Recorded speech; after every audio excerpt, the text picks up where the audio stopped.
Hello and welcome to today's MSAB Monday. I'm Adam Firman.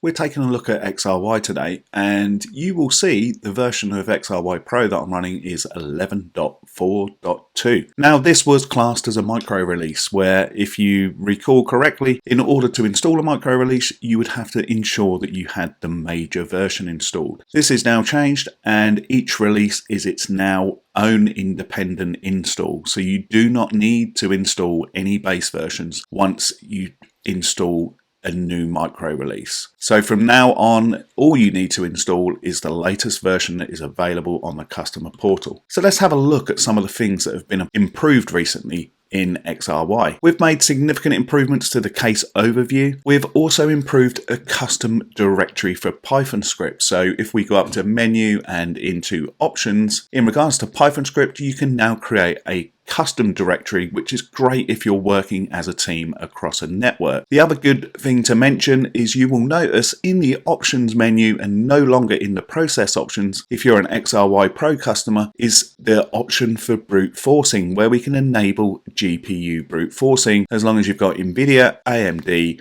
or Intel GPUs, which will significantly help you when you're brute forcing very tricky and complex passcodes and passwords. We hope that this has been a good reminder for you that you no longer need to install base versions, and you can just install the latest release available to you from the customer portal. Remember to subscribe to MSAB on YouTube to follow all of the latest MSAB Mondays as and when they're released. Thank you very much, and we look forward to seeing you again on MSAB Monday.